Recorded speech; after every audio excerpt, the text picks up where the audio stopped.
성경 말씀 같이 보겠습니다. 창세기 4장 1절에서 17절입니다. 창세기 4장 1절에서 17절까지 조금 깁니다만은 같이 우리 교도하겠습니다. 아담이 그의 아내 하와와 동침하매 하와가 임신하여 가인을 낳고 이르되 내가 여호와로 말미암아 득남하였다 하니라. 그가 또 가인의 아우 아벨을 낳았는데 아벨은 양치는 자였고 가인은 농사하는 자였더라. 세월이 지난 후에 가인은 땅의 소산으로 제물을 삼아 여호와께 드렸고 아벨은 자기도 양의 첫 새끼와 그 기름으로 드렸더니 여호와께서 아벨과 그의 제물은 받으셨으나 가인과 그의 제물은 받지 아니하신지라. 가인이 몹시 분하여 안색이 변하니 여호와께서 가인에게 이르시되 내가 분하여 함은 어찌 됨이며 안색이 변함은 어찌 됨이냐. 내가 선을 행하면 어찌 낯을 들지 못하겠느냐. 선을 행하지 아니하면 죄가 문에 엎드려 있느니라. 죄가 너를 원하나 너는 죄를 다스릴지니라. 가인이 그의 아우 아벨에게 말하고 그들이 들에 있을 때에 가인이 그의 아우 아벨을 쳐 죽이니라. 여호와께서 가인에게 이르시되 내 아우 아벨이 어디 있느냐. 그가 이르되 내가 알지 못하나이다. 내가 내 아우를 지키는 자니이까. 이르시되 내가 무엇을 하였느냐. 내 아우의 핏소리가 땅에서부터 내게 호소하느니라. 땅이 그 입을 벌려 내 손으로부터 내 아우의 피를 받았은즉 내가 땅에서 저주를 받으리니 내가 밭을 갈아도 땅이 다시는 그 효력을 내게 주지 아니할 것이요 너는 땅에서 피마며 유리하는 자가 되리라. 가인이 여호와께 아뢰되 내 죄벌이 지기가 너무 무거우니이다. 주께서 오늘 이 지면에서 나를 쫓아내시온즉 내가 주의 낯을 배웁지 못하리니 내가 땅에서 피하며 유리하는 자가 될지라. 무릇 나를 만나는 자마다 나를 죽이겠나이다. 여호와께서 그에게 이르시되 그렇지 아니하다. 가인을 죽이는 자는 벌을 7배나 받으리라 하시고 가인에게 표를 주사 그를 만나는 모든 사람에게서 죽임을 면하게 하시니라. 가인이 여호와 앞을 떠나서 에덴 동쪽 놋 땅에 거주하더니 다 같이 아내와 동침하매 그에게 임신하여 에녹을 낳은지라. 가인이 성을 쌓고 그의 아들의 이름으로 성을 이름하여 에녹이라 하니라. 아멘. 아멘. 오늘 수요 예배도 또 우리 찬양팀 참 귀한 찬송 잘 인도해 주셔서 너무 감사합니다. 우리 인류의 역사, 이 역사는 아담과 하와 이후에 계속해서 오늘날까지 역사가 이어지고 있습니다.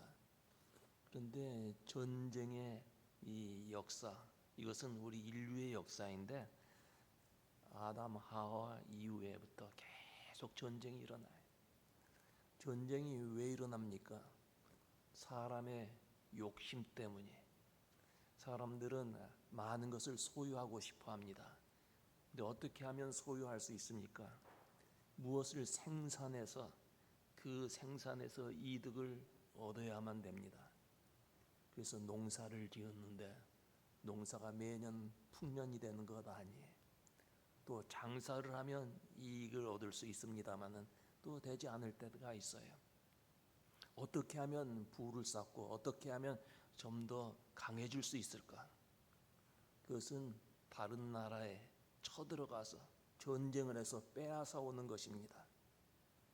그래서 인류의 역사는 전쟁의 역사예요. 근대에 와서도 참 산업혁명 이후에 영국에서 그래서 참 많은 부를 이루었어요. 그리고 또 이 유럽 사람들이 스페인이나 이런 사람들이 아메리카 지금 남미 그쪽으로 땅을 발견하고 거기에 가서 점령을 하고 그들의 것을 빼앗아 오고 그래서 특별히 금광, 은광 이런 것을 발견하고 거기에서 많은 부를 취해서 돈이 많이 유럽으로 들어오게 됐어요. 그런데 이때 청나라에서 차, 또 이 자기 이런 것이 굉장히 아주 잘 만들어졌고 또 그것이 유럽에서 아주 유행했어요. 부자들은 그것을 다 가지려고 했어요. 차를 얻으려고 하고, 참 자기 얼마나 잘 만든 자기가 있겠어요. 그러다 보니까 은이나 이런 재물이 다 중국으로 넘어가는 거예요. 그러니까 이 중국에서 처음에는 많은 부를 누렸어요. 그러다 보니까 이 유럽에서는 많은 재물이 중국으로 넘어가요. 그래서 어떻게 하면 그 넘어간 은이나 이 재물을 다시 가져올 수 있을까 하다가 아편을 팔기 시작. 처음에는 중국 사람들이 아편을 많이 했어요. 그러나 나라에서, 청나라죠, 나라에서 그 아편을 금했어요. 하지 못하도록 했어요. 그러니까 장사가 안 되니까 이제 영국이 가서 전쟁을 일으켜서 아편 전쟁이 일어났잖아요. 전부 다 이 그 돈이 관련돼 있는, 물질이 관련돼 있어요. 전쟁은. 또 그 이후에 잘 살 줄 알았더니 세계 전쟁이 일어났어요. 1차 전쟁, 2차 전쟁, 이것도 다 재정 때문에 일어난 거예요. 사람들이 아주 지상 천국을 이룰 줄 알았는데 전쟁하고 나니까 얼마나 사람들이 악한지, 얼마나 심령이 부패됐는지 그것이 다 나타났어요. 특별히 일본 군대 전쟁 일으켜서 한국 오고 중국까지 나가지 않았어요. 그래서 몽고 사람, 조선 사람들, 이런 사람의 신체를 가지고 실험용 쥐처럼 연구를 했어요. 갑자기 사람 몸을 냉각시켰다가 다시 해동을 하면 살아날 수 있을까? 그런 실험도 하고, 불에 태워서 피부 조직 실험하기도 하고, 사람의 몸에다가 짐승의 피를 넣어서 어떤 현상이 일어나는가 그것도 잔인한 일을 했어요. 또 히틀러는 유대인들 600만 명 가스실에 넣어서 대량 학살하고, 심지어는 사람의 살거죽을 벗겨서 장갑을 만들기도 하고, 사람의 지방을 빼내서 비누를 만들기도 하고, 얼마나 잔인한지 몰라요. 근데 전쟁뿐만 아니라 이런 악한 일들을 서슴지 않는 일들이 우리 주변에도 일어나고 있어요. 좀 됐습니다만 한국에 유영철이라는 사람이 있었어요. 34살 된 사람인데 1년 동안에 26명을 죽였어요. 경찰이 그를 잡지 않았다면 100명을 죽이려고 이렇게 계획을 했다 그래요. 그 가운데는 대학 교수도 살해되고 87세 난 할머니도 죽고 젊은 여자들도 많이 죽었는데 그 가운데 출장 마사지 하는 여자들이 많이 있었다. 그 사람을 죽여서 살을 이렇게 저며가지고 그 소 같은 거 이렇게 살을 부위를 자르듯이 사람을 잘라가지고 그 중에 얼마를 먹기도 했다. 참 너무너무나 무시무시한 일이 일어났어요. 특별히 많은 사람을 죽인 가운데 아내에 대한 증오심이 많았더라고요. 아내가 자기를 무시하고 가출을 해서 아내에 대한 증오심이 많은데 그 아내가 출장 마사지를 하는 여자였대. 그래서 그런 직업을 가진 사람들을 많이 죽였다 그래요.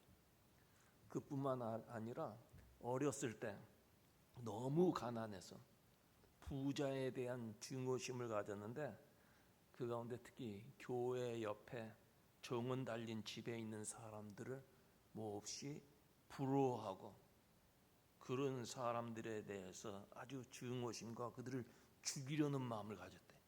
교회 옆에 정원 달린 집. 저도 그래서 여기 와서 교회 옆에 안 살고 아파트 좀 멀리 있어.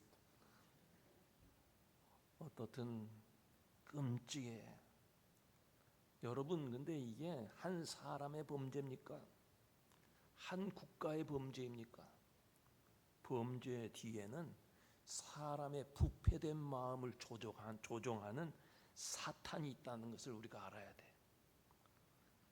인간의 부패한 심령을 이용하는 사탄의 역사가 있기 때문에 이 사회가 어두워지고 아주 비극적인 일들이 일어나는 거예요.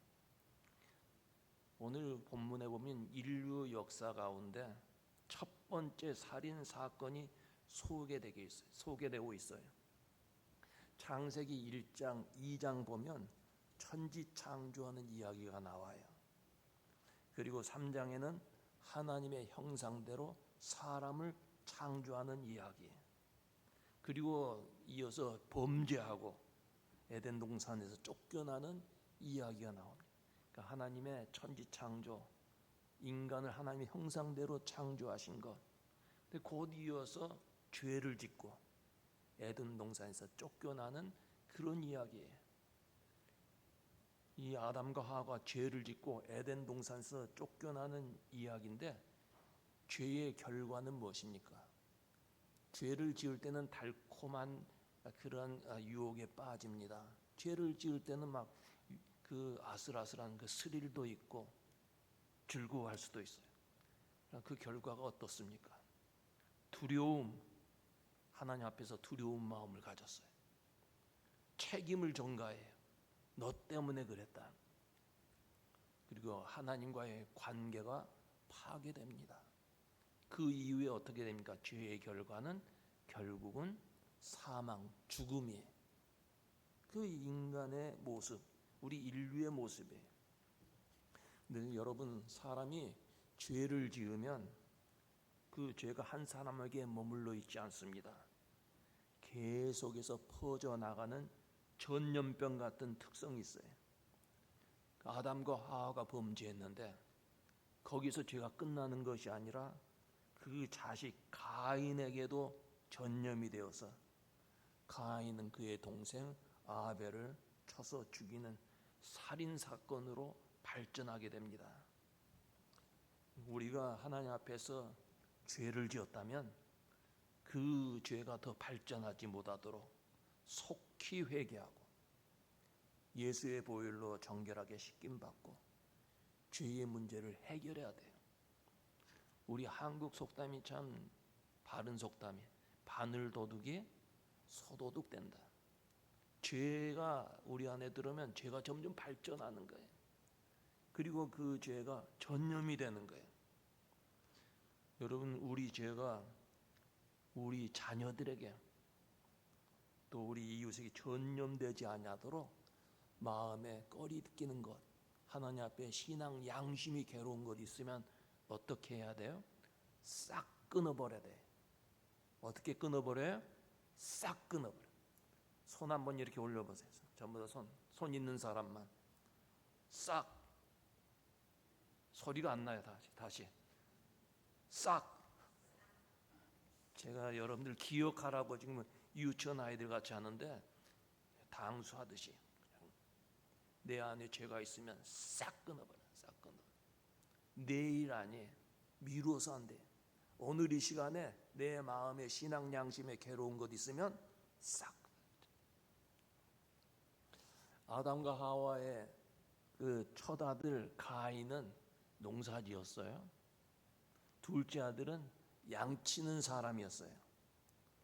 그런데 이들은 하나님 앞에 제사를 드리는데 가인은 농사에서 얻은 곡식으로 제사를, 아벨은 양의 첫 새끼와 기름으로 제사를 드렸어요. 그런데 하나님께서는 가인의 제사 받지 아니하고 아벨의 제사를 기뻐하셨어요. 왜 하나님께서 아벨의 제사를 받으시고 가인의 제사는 받지 아니했을까? 여기에는 여러 가지 해석이 따릅니다. 우리 박 목사님이 참 은혜로운 설교 창세기 잘 해주고 계시는데 여러 가지 해석이 있어요. 하나는 아벨은 양을 잡아서 피의 제사를 드렸기 때문일 것이다. 가인은 피가 없는 제사, 다시 말해서 곡식의 제사를 드렸기 때문이라는 거예요. 하나님께서 아담과 하와를 보호하기 위해서 무슨 옷을 입혀줬어요? 저번에 우리 같이 말씀 나눴는데 무슨 옷을 입혔어요? 가죽 옷을 입혔어요. 아담과 하와가 범죄했을 때 나무 잎사귀, 무화과 나무 잎사귀로 옷을 만들어서 자기 몸을 가렸어요. 그러나 그것은 곧 시들어버리는 거예요. 사람의 몸을 보호할 수 없는 거예요. 하나님께서 가죽옷을 입혔다. 가죽옷을 입히려면 가죽이 어디서 나요? 양이든지 짐승을 잡아야 돼. 죄 없는 짐승이 피를 흘려서 대신 죽은 거예요. 하나님께서 제사의 방법, 속죄의 방법을 알려주신 거예요. 그래서 피의 제사를 분명히 알려주셨을 거예요. 그 가죽의 옷을 입히면서 피의 제사, 죄 없는 짐승이 너를 위해서 죽었다. 죄의 결과는 죽음이다. 그러나 대신해서 대속하는 제물이 있다. 이것으로 제사를 드려라. 아담 하와는 아들들에게 분명히 그 방법을 가르쳐 주었을 거예요. 아벨은 제사 방법을 배운 대로 순종해서 피의 제사를 드림으로써 하나님께서 기뻐하셨고, 가인은 피가 없는 곡식으로 제사를 드렸기 때문에 하나님께서 받지 않으셨다는 거예요. 그게 틀린 말이 아니에요. 옳은 해석이라고 생각합니다. 그러나 여러분, 레위기서 2장에 보면 곡식으로도 제사 드릴 수 있어요. 제사 가운데 소제라고 하는 제사가 있어요. 소제. 이 소제는 곡식으로 드리는 제사입니다. 고운 밀가루, 감람류, 유향을 가지고 하나님 앞에 드리는 제사이고, 하나님께서는 그런 제사도 허락하셨어요. 그렇다면 왜 하나님께서 가인의 제사를 기뻐하지 않았을까? 소제, 곡식의 제사도 하나님께서 받으시는데 왜 가인의 제사 안 받았을까? 그 이유가 히브리서 11장에 나와요. 히브리서 11장은 무슨 장이에요? 믿음장이에요. 믿음장. 거기서 보면 믿음으로 아벨은 가인보다 더 나은 제사를 하나님께 드림으로 의로운 자라 하시는 증거를 얻었다 그랬어요. 아벨과 가인의 제사의 분명한 차이점은 무엇이냐? 그것은 바로 믿음이라는 거예요. 믿음이 있는 제사, 믿음이 없는 제사, 그것이 가장 큰 제사의 차이였어요. 아벨은 하나님 앞에 제사를 드릴 때 양의 첫 새끼를 드렸다 그랬어요. 4절에 보면 아벨은 양의 첫 새끼와 그 기름으로 드렸더니 여호와께서 아벨과 그 제물은 열납하셨다. 가인은 첫 소산, 첫 열매로 드렸다는 설명이 없습니다. 아벨은 첫 열매로, 첫 새끼로 하나님께 드렸지만 가인은 곡식 가운데 처음 얻은 그런 그 추수한 곡식으로 제사했다는 그런 얘기가 없어요. 그만큼 가인의 제물에는 믿음과 정성이 없었다는 거예요. 성경에 보면 첫 번째 것은 귀한 것으로 구별이 되어 있어요. 출애굽기 13장에 이스라엘 자손 중에 사람이나 짐승이나 물어나고 초태생은 다 거룩히 구별하여 내게 돌리라 그랬어요. 또 잠언 3장에 보면 내 제물과 내 소산물의 처음 익은 열매로 여호와를 공경하라. 처음의 것, 그 귀한 것으로 하나님 앞에 먼저 드리라는 거예요. 아벨은 처음 것 드렸을 뿐만 아니라 기름을 드렸다 했어요. 첫 짐승 첫 새끼를 드렸을 뿐만 아니라 기름도 드렸다. 여러분, 요즘은 사람들이 살이 찌고 콜레스테롤 이것이 많은 기름 싫어합니다. 다 기름을 이렇게 잘라내잖아요. 그런데 과거에는 기름이 얼마나 귀한 건지 몰라요. 정육점에 가서 소고기 한 근 사더라도 가서 소고기 집 주인한 그 아저씨에게 기름 더 달라 그래. 기름 더 달라. 그래서 소고기 한 근에 기름도 이렇게 하얀 그 덩어리 기름을 신문지에 싸가지고 집에 와서 국을 끓여 먹기도 하고 전을 붙일 때 그 기름으로 이렇게 해서 이렇게 음식을 만들었어요. 참 귀한 거였어요. 옛날 사람들도 하나님 앞에 제사 드릴 때 먼저 기름을 태워서 드렸어요. 기름은 좋은 것의 상징이었어요. 그래서 아벨은 죄를 씻는다는 표식인 피의 제사, 양의 피와 그 가운데 값진 기름으로 하나님 앞에 제사했어요. 귀한 것을 하나님 앞에 드렸다 그 말이에요. 그런데 여러분, 아무리 훌륭한 제물로 제사한다 할지라도 제사 드리는 사람의 믿음과 정성이 없다면 그 제사 가치가 없는 거예요.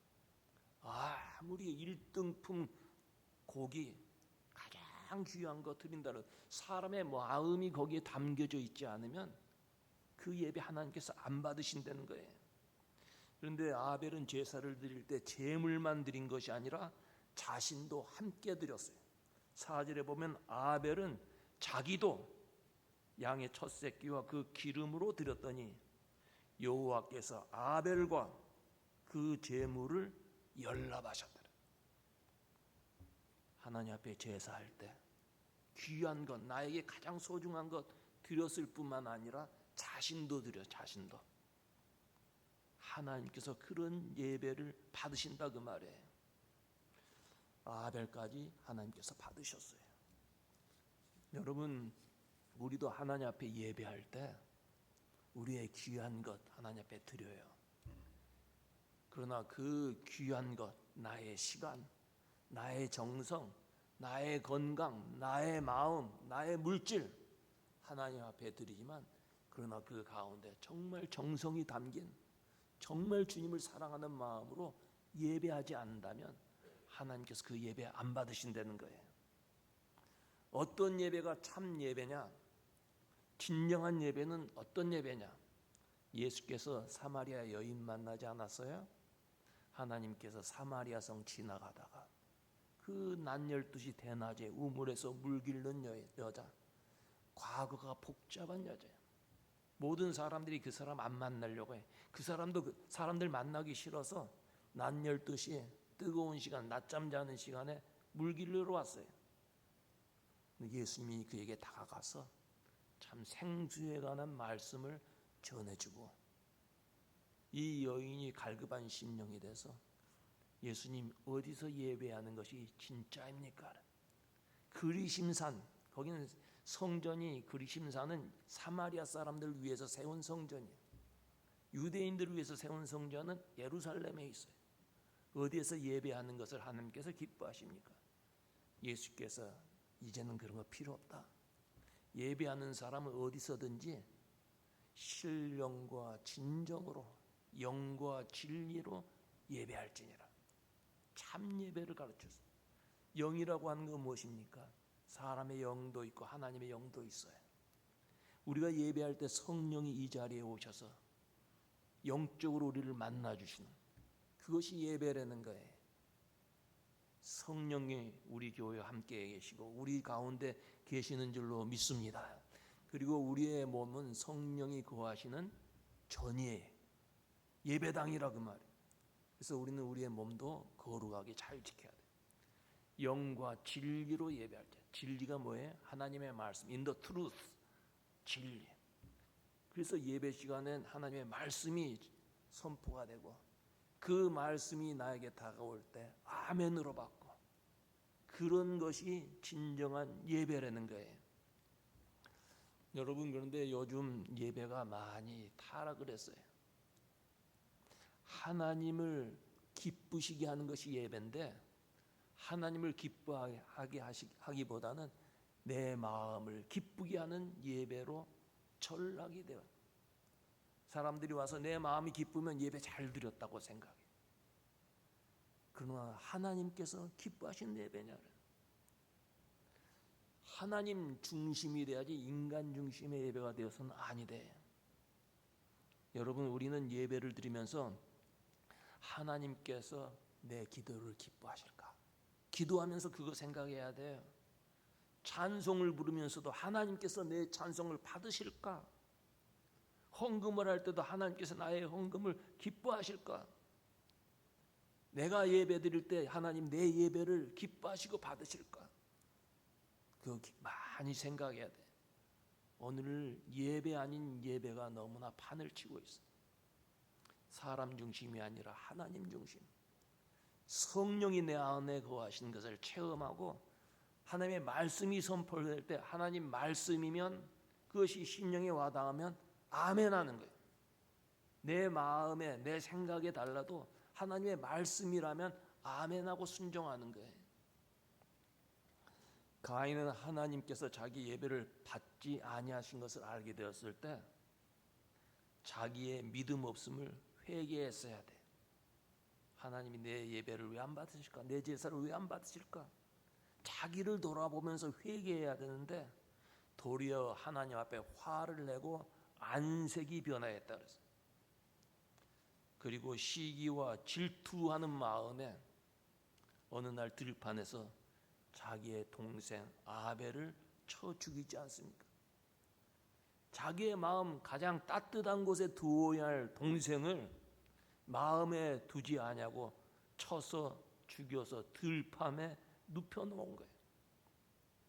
이때 하나님께서 가인에게 나타나셔서 내 아우 아벨이 어디 있느냐 물어요. 가인이 뭐라고 대답합니까?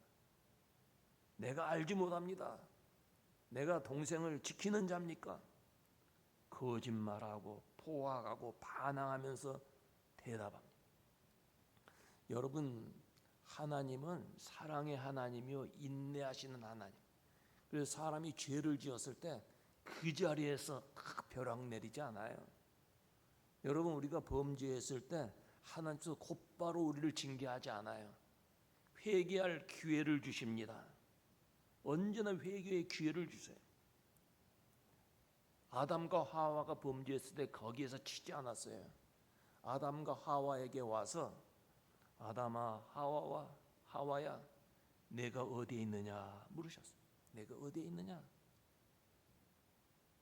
네가 내 안에 있느냐? 너의 영혼이 서야 할 곳에 서 있느냐? 어디에 있느냐? 회개의 기회를 주세요. 가인에게도 내 아우 동생이 어디에 있느냐 물으시면서 회개할 기회를 주신 거예요. 내 아우가 어디에 있느냐면 아유 하나님 잘못했습니다 해야 될 텐데 하지 못했어요. 아담과 하와는 내가 벗었으므로 숨었나이다. 자기 육체가 어디에 있는가 하는 것을 하나님께 대답한 거예요. 아담과 하와에게 너의 영혼이 지금 어디에 있느냐? 네가 지금 내 안에 있느냐? 그것을 물으신 거예요. 하나님께서 오늘 우리에게 너는 내 안에 있느냐? 너는 나의 사랑을 함께 누리며 살고 있느냐? 너는 힘들고 어려울 때 기도하느냐? 내 신앙은 죽은 믿음이 아니라 살아있는 믿음이냐? 이것을 묻는 거예요. 하나님께서 우리에게 기회를 주시는 거예요. 내 아우가 어디 있느냐? 내 아우 어디가 있느냐는 내 이웃이 어디에 있느냐 하는 그러한 질문이에요. 여러분의 이웃과 관계가 어떻습니까? 가족들과의 관계가 어떻습니까? 친척들과의 관계가 어떠냐 그 말이에요. 우리는 이 음성을 들으면서 하나님과 나와의 관계, 나와 이웃과의 관계를 점검해 봐야 돼. 오늘 하나님께서 우리에게 주시는 음성이에요. 그냥 이 저녁에 듣지만 말고 자기에게 한번 물어봐야 돼. 내 영혼이 어떤 상태에 있느냐? 내 이웃과의 관계는 어떤 관계를 맺고 있느냐? 잘못한 것이 있으면 우리가 회개해야 돼. 이 반항하면서 내 동생을 지키는 자입니까? 대답하는 가인에게 하나님은 벌을 내리시기를 내가 무엇을 하였느냐? 내 아우의 핏소리가 땅에서 내게 호소하느니라. 내가 땅에서 저주를 받으리니 내가 밭을 갈아도 땅이 다시는 그 효력을 내게 주지 아니할 것이요 너는 땅에서 피하여 유리하는 자가 될지라 그랬어요. 이 말씀 이후에 우리 인간은 아무리 수고하고 노력해도 열매 맺지 못하는 삶을 살게 된다. 죄 지은 인생은 아무리 수고하고 많은 것을 소유한 것 같아도 허무한 인생이라는 거예요. 하나님께서 땅이 너를 저주하니 내가 밭을 거라도 효력을 주지 아니할 것이다. 허무하다는 거예요. 그래서 사람들은 모두 다 허무하다 그래. 허무하다. 죄 지은 인생의 결과에 그뿐만 아니라 유리방황한다 그랬어요. 한 곳에 정착하지 못하고 네가 방황한다는 마음 뭐예요? 우리 마음에 평안이 없다는 거예요. 이렇게 할까 저렇게 할까 늘 마음에 갈등을 느끼며 살게 된다는 거예요. 이것이 죄의 결과예요. 그때 가인이 내 죄벌이 너무 중하여 견딜 수 없습니다. 나를 만나는 자가 나를 죽이겠나이다. 이 가인은 하나님께서 이렇게 벌에 대한 말씀을 할 때 하나님 잘못했어요. 용서해 주세요. 그래야 되고 자기 죄를 자백해야 되는데 도리어 형벌에 대해서만 걱정을 합니다.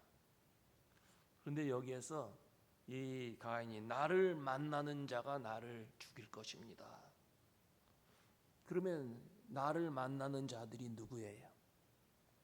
창세기 1장에서 4장까지 나오는 사람들 이름은 아담과 가인, 아담과 하와, 가인과 아벨 네 사람만 언급이 됩니다. 그런데 여기 가인이 나가서 사람들 만나면 그들이 나를 죽일 것입니다. 가인이 두려워했던 사람들은 누굴까요?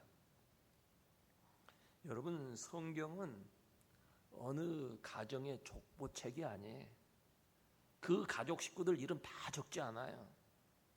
하나님의 구속사에 필요한 그런 인물들이 소개된 거예요. 그래서 아담과 하와가 가인과 아벨만 낳는 것이 아니라 자녀들을 많이 낳았을 거예요. 그러나 그 자녀들은 성경에 이름이 기록이 안 돼 있어요. 그래서 그 동생 아벨을 죽였으니까 자기 형제를 죽인 건 아니에요. 그들이 나를 해치면 어떡할까 걱정을 했던 거예요. 여러분, 가인 인류 최초의 살인자, 동생을 죽인 범죄자가 왜 그렇게 됐을까요? 농사가 잘 안 되어서 흉년이 들어서 이렇게 동생을 죽이는 포악한 사람이 됐을까요? 아니면 경제적으로 어려웠을 뿐만 아니라 주변에 악한 사람들이 있어서 그런 영향을 받아서 이렇게 살인자가 되었을까요? 왜 살인자가 되었을까? 왜 인생의 실패자가 되었을까? 그것은 가인이 예배에 실패했기 때문에. 예배의 실패자는 하나님과의 관계가 파괴됩니다. 인간의 악한 본성이 통제되지를 못해요. 그래서 무서운 죄를 범하게 되는 거예요. 우리 사람이 태어날 때부터 본성이 원죄라고 하는 죄성을 가지고 있어요. 예수 믿음으로 원죄가 해결이 되었지만 아직도 그 뿌리가 남아있는 거예요. 부패된 심령이라서 하나님과의 관계가 끊어지면 부패한 심령을 사람은 통제할 수가 없어요. 하나님 만나지 못하면, 예배를 통해서 하나님 만나지 못하는 사람은 심령이 피폐해지고 강팍해지는 거예요. 여러분, 우리가 하나님 앞에 나와서 예배할 수 있는 것, 하나님의 놀라운 축복이요 은혜인 줄로 믿습니다. 아무나 예수 믿고 아무나 예배하는 것 아니에요. 제가 그런 분들 만났어요. 목사님, 저는 예수 믿고 싶은데 믿어지지가 않아요. 세상에 그런 사람들이 있어요. 우리가 믿는 믿음은 하나님의 선물이에요. 은혜예요. 그 믿음으로 우리가 예배하게 되었다, 그 말이에요. 우리는 예배를 통해서 하나님을 만나고, 예배를 통해서 하나님의 뜻을 깨닫고, 예배를 통해서 예수 그리스도의 보혈로 죄 씻음 받고 변하여 새 사람 되고, 예배를 통하여서 성령 받고 성령의 도움으로 새 힘과 용기를 얻게 되는 거예요. 여러분, 예배가 얼마나 중요한지 몰라요. 제가 여러 번 강조하지만 교회의 이런 그 사명들 가운데 예배가 있고 교육이 있고 선교가 있고 친교가 있고 봉사가 있고 5가지 기능이 있어요. 그런데 예배에서 은혜를 받지 못하고 교육을 하면 그 교육 제대로 되지가 않아요.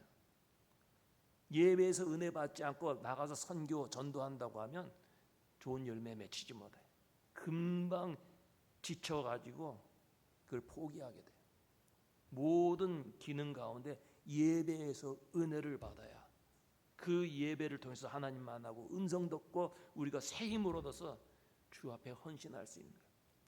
예배 귀하게 여기시기를 바랍니다. 우리 수요 예배에 나온 교우들은 보통 교우들이 아니에요. 다들 직장에서 일하고 피곤한 몸인데도 그래도 교회에 나와서 제단을 쌓는 거예요. 제단 쌓을 수 있는 건 하나님의 축복이에요. 여러분, 이 예배가 얼마나 중요한지 창세기가 인류 역사의 그런 기원 아니에요? 창세기에서 어떻게 세상이 창조되고 어떻게 사람이 만들어지고 어떻게 범죄했는가, 어떻게 해서 구원받는가 하면서 거기에 예배가 나와요. 다른 얘기가 나오기 전에 창세기 앞부분에 예배가 나온 이유가 뭐예요? 예배가 그만큼 중요하다는 거예요. 성경에 보면 예배 잘 드려서 복 받은 사람들이 많이 있는데 대표적인 사람이 아브라함이에요. 아브라함은 갈대아 우르에서 하란, 지금의 이란, 이라크 그 지역이에요. 그 지역에서 쭉 비옥한 초생딸, 여러분들 역사에서 배웠을 거예요. 그쪽 길을 따라서 쭉 내려오면서 가나안까지. 근데 오는 길에 그냥 온 게 아니에요. 항상 어디 가서 머물 때는 거기에 제단을 쌓았어요. 또 옮겨가서 다른 곳에 가면 또 제단을 쌓았어요. 아주 열심히 예배한 사람이 예배 잘 드렸어요. 마지막에는 어떤 예배까지 드립니까? 어떤 제사를 드려요?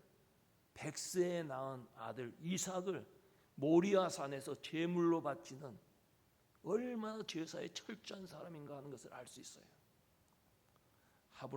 하나님은 이런 아브라함의 믿음을 보시고 미리 순 양을 준비시켜서 제사하게, 여호와 이레하니 하나님께서 준비하신다. 그리고 큰 복을 주십니다. 예배 잘하는 사람 여호와 이레의 복을 받아요. 하나님께서 우리의 삶에 필요한 것을 준비하시고 우리에게 공급해 주실 줄로 믿습니다. 사람들은 누구나 복 받기를 원해요. 그래서 각자의 수단과 방법으로 머리를 씁니다.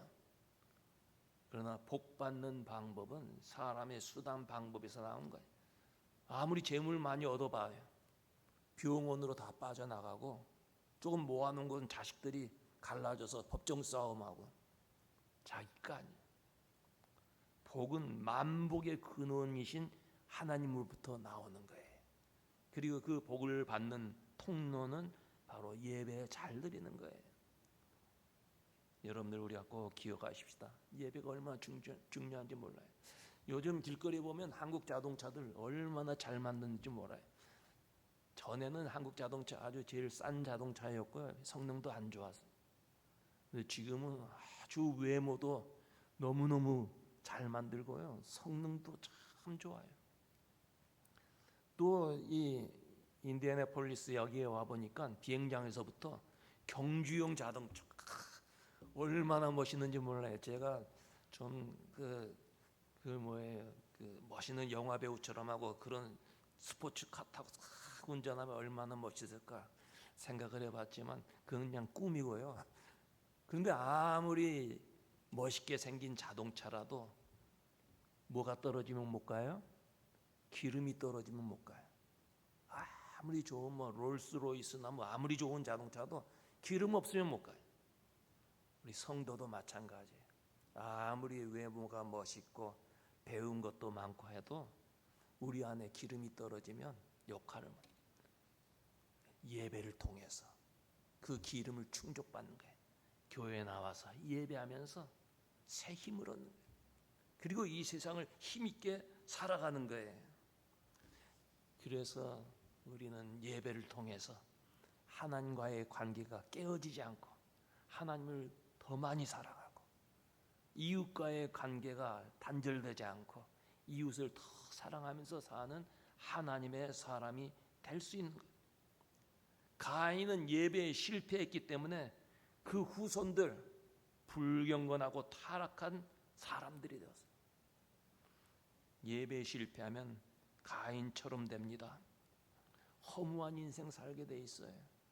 갈등하며 살게 돼 있어요.